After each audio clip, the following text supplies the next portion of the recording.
नमस्कारम everyone. Indian polity की लक्ष्मीकांत की ये मोटी सी बुक आपको आसानी से समझने के लिए मैंने ये सीरीज लॉन्च किया है, जिसमें आपको ये बुक के सारे चैप्टर्स पॉइंटर फॉर्म में समझाए जाएंगे। इसमें आज का हमारा चैप्टर है प्रेसिडेंट का, जो कि काफ़ी ज़्यादा इंपॉर्टेंट है। आपने अगर प्रीवियस ईयर क्वेश्चन देखे होंगे तो हर साल एक क्वेश्चन तो जरूर इससे आता है।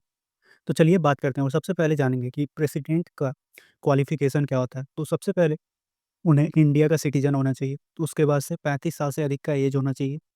फिर वो लोकसभा में इलेक्शन में पार्टिसिपेट करने के लिए क्वालिफाइड होने चाहिए। इसके अलावा उनके पास कोई भी ऑफिस ऑफ प्रॉफिट नहीं होना चाहिए। और जो सबसे इम्पोर्टेंट चीज़ है कि जब नॉमिनेशन वो फाइल करें, उस वक्त उनके पास 50 इलेक्टोर्स जो हैं वो प्रपोजर्स के तौर पे चाहिए और 50 इलेक्टोर्स एज ए सेकेंडर्स चाहिए। तो ये था क्वालिफिकेशन। अब हम जानेंगे कि इलेक्शन कैसे होते हैं प्रेसिडेंट के।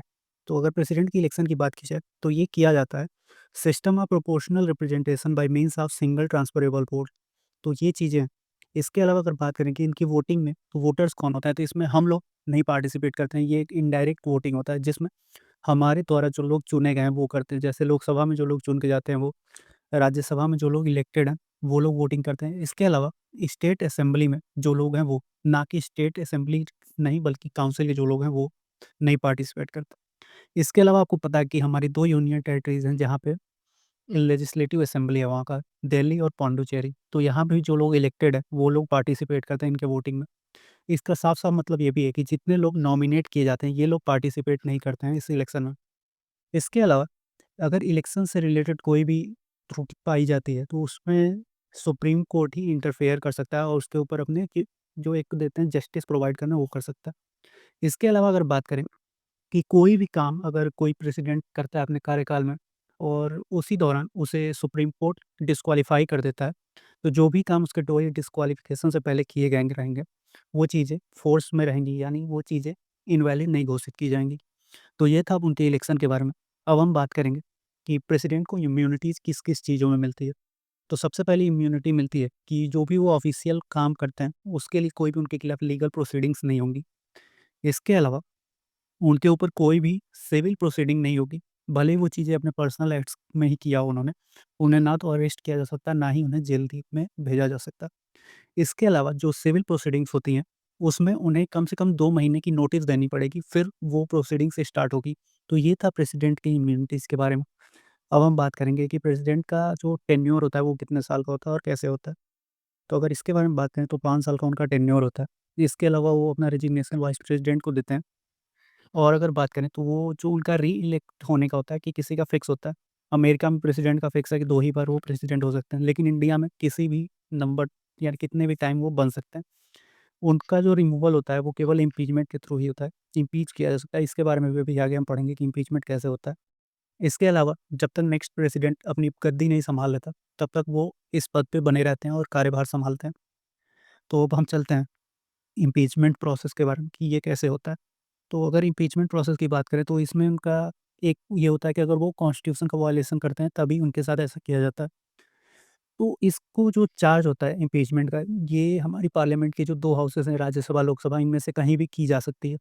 और इस चार्ज को पहले अगर लाना है, अगर किसी भी हाउस में, उसके लिए पहले 1/4 ऑफ मेंबर जो हैं उस हाउस के, उन्हें इस पे साइन करना होता है। इसके अलावा प्रेसिडेंट को 14 दिन पहले इसके बारे में नोटिस भी दी जाती है।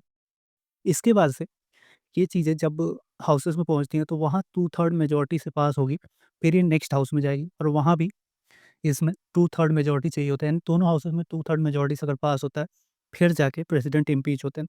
इस पूरे इम्पीचमेंट के प्रोसेस में प्रेसिडेंट के पास ये राइट है कि वो वहाँ पे हाउसेस में जाके प्रेज़ेंट हो सकते हैं और इसके बारे में जो भी इन्वेस्टिगेशन हो रही है, वो जान सकते हैं।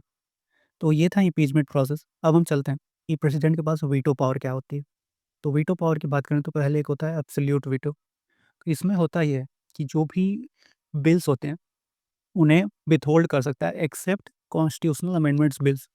तो कॉन्स्टिट्यूशनल अमेंडमेंट्स बिल के अलावा जो भी बिल्स होते हैं, चाहे वो प्राइवेट मेंबर्स बिल हो गए या फिर कोई भी गवर्नमेंट जो कि अपना जो टेन्योर खत्म होने वाला है, उससे पहले कोई बिल पास कर देती है और नई कैबिनेट जो आती है, वो कहती है कि प्रेसिडेंट को कि उस बिल को आप विथहोल्ड कर दें, तो ये यहाँ पे अपना ये वीटो पावर यूज़ करते हैं। तो ये था एब्सोल्यूट वीटो। अब हम बात करेंगे सस्पेंसिव वीटो के बारे में।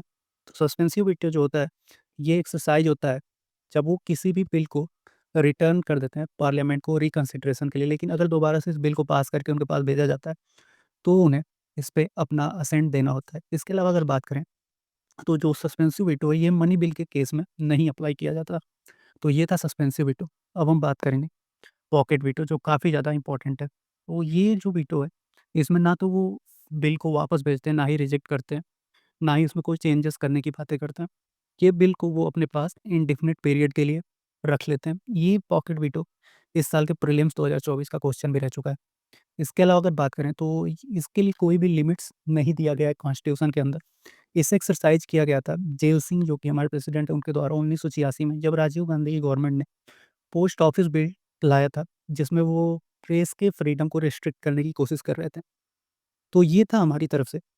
और इसमें कुछ फैक्ट्स पहले बता दूँ आपको वीडियो खत्म होने से पहले। ये जो ऑलरेडी मैंने बताया कि कोई भी वीटो पावर का यूज़ नहीं होता है कॉन्स्टिट्यूशनल अमेंडमेंट बिल के खिलाफ, इसमें उनको कंसेंट देना ही होता है। इसके अलावा जो सस्पेंसिव वीटो होता है, ये मनी बिल के केस में नहीं होता है। तो यही था, ये पूरा वीटो पावर और प्रेसिडेंट चैप्टर। उम्मीद करता हूँ आपको वीडियो पसंद आई होगी। अगर वीडियो में कोई भी चीज़ें आपको कमी लगी हो तो कमेंट सेक्शन में ज़रूर बताएँ। तो आपको वीडियो कैसी लगी, ये भी बता दीजिएगा। मिलते हैं आपसे नेक्स्ट वीडियो में, तब तक के लिए जय हिंद, जय भारत।